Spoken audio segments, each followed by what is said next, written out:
I'm going to be using this model here, and this model represents a pressure ulcer.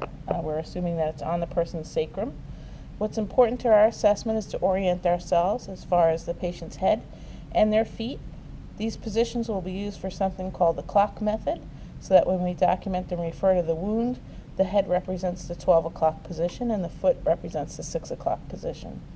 Because this is a circular wound, I can use a disposable film like this one and lay this disposable film over the wound, so it should be clean, so that we're not introducing any pathogens, and then I read from the bullseye. So if I look here on the bullseye, I have about a wound that's about 5 centimeters in diameter. Okay. We can also take a similar measurement using a disposable tape measure. Okay. So before I measure this wound, I'd be sure to irrigate it to clean out any debris, make sure I get an accurate measurement. And now I'm going to take a length and width measurement using the tape measure. So coming from the person's head to their feet, with the tape measure, I see this is marked in millimeters, so 50 millimeters would be 5 centimeters in length. Then I'm going to take a width measurement. So perpendicular to the length measurement, I come across the surface of the wound, and again I see that it's about 5 centimeters. So that corresponds to what we found with our disposable film.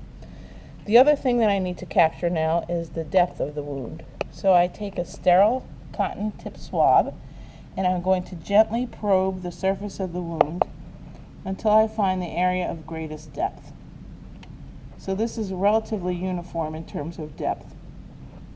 So when I do this, I'm going to come into the bed of the wound very gently, and I'd be wearing gloves, but as I come down on my cotton tip swab with my gloves, I want to get my fingertips parallel to the surface of the intact skin, and then I'm going to withdraw this cotton tip swab, come back over to my measuring device, my tape measure, and lay this across. So what I'm seeing is a depth of approximately 1.5 centimeters.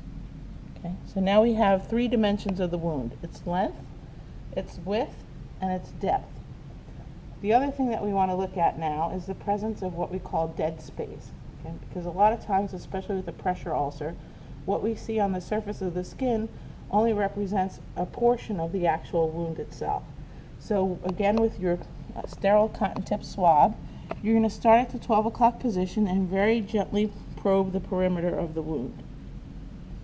And if you reach a point where your cotton tip swab goes back a little bit further than what you see from the surface, like it does here, and again here, I'm going to note the position of that, okay, and this is called undermining.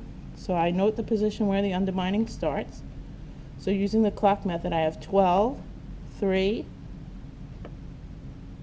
right around 4 o'clock. My probe starts to go a little bit deeper. Okay. Here at 5 o'clock, I have some dead space. It continues down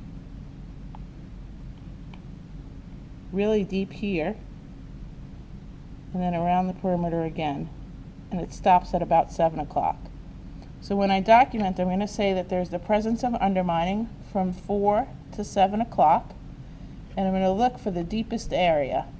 So we said that was around 7 o'clock.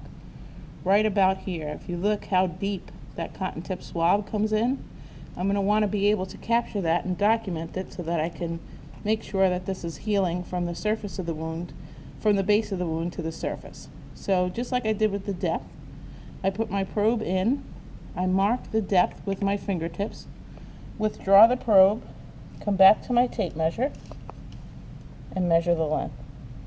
Okay. So I have about 1.5 centimeters of dead space at the 7 o'clock position. That's called undermining or tunneling. Okay. Actually, in this case, it's a sinus formation, and a little bit of semantics, but a tunnel connects one wound to another. So a tunnel, in terms of dead space, has both an entrance and an exit, where this is actually a sinus. So it has an entrance but no exit. So as I put my probe through, my cotton tip swab through, I don't connect to another wound. I just have this dead end tunnel or sinus. Okay? All right. And that's it for wound measurement: length, width, depth, and presence of dead space using the clock method.